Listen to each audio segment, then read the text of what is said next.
Lights. Sure.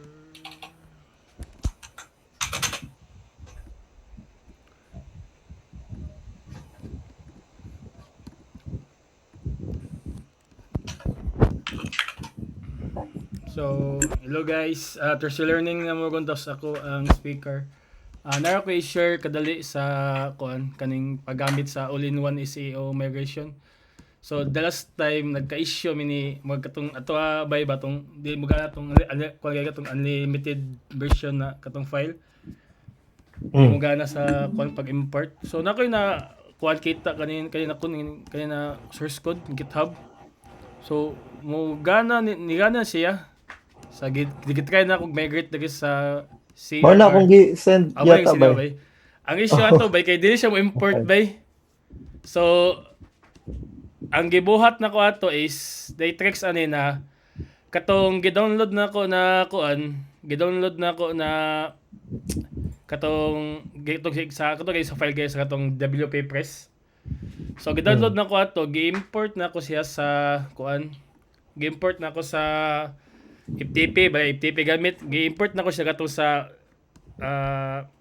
kaning all-in-one migration na folder.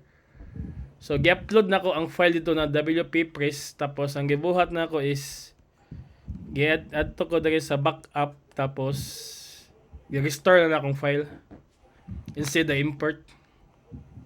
Amo error gyapon siya biskag import. May error siya ba? Import ba? Bali, mugana siya una, tapos mo pagka magdako ang file mo kuan siya kanang mo gawas tong error na dili siya mo kuan. Ba't siya to na error na kuan? So nigana siya pag kuan ako gamit aning pag-store nako sa instead na kuan. So gi-import lang ako dito sa WP kuan na folder ang katong WP Press, tapos gi-store lang ako. So nigana siya pag-store. Ulay siya na encounter. Dapat sa folder sir, i-upload sir. Katong kuan, stick na ako ba? Kato sa WP Press kaya na folder. Ito na plug in, makita ko naman sa PC ang kuan, FTP. Basta kita niyo mo na katong sa plug-in, tapos na katong folder na katong WP na kuan, WP migration na folder. So i-upload mo dito ang katong WP Press. Sige bali Para dito. magawas. Sige sa dira sir. Sa dira. Sulod na. Isulod ganun mo sa folder na katong plugin. Makita ba dagay kung download? Basta makita na ito. So Kung ano para ma-bypass niyang upload, no? ma-bypass ang upload ba? So Hindi na siya i-store kailangan sa upload. Kaya naman sa ang error mo dato kanang sa upload limit siya ga error.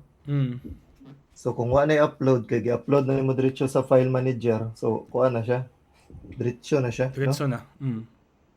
Bytes. Kada lang ako kan. Share guys. Ang katong gisend na ko si mga bay diha to Ay dito gikan ba? Dito.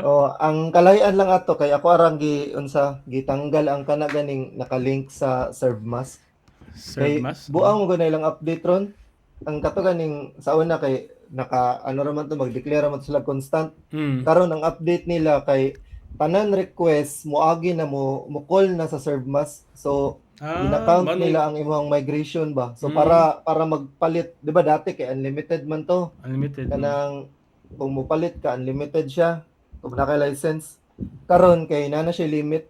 Every year na ka magbayad. Tapos 100 lang yata ka kuan. Amo lagi ganun 100 lang ka. Kana siya. Giano na nila dili na siya karon ang unlimited nila per year na. Per year. Na 50 websites lang. So ang ilang gibuhat silang plugin karon, every request mo tawag dia sa ilaha. Bali na siya na siya Ajax request. Mo tawag dia sa ilahang server. Tapos request ako. Aban to dito mo issue na tong ko katong kailangan mo palit ka.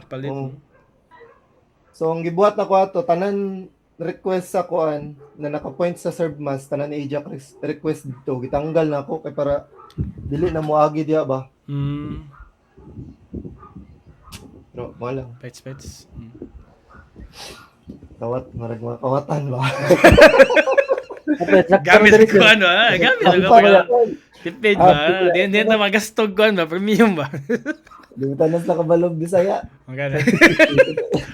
Patay na kon. Report eh. Right, Okay, right. where to guys? Nice. Alright, thank you. Fires.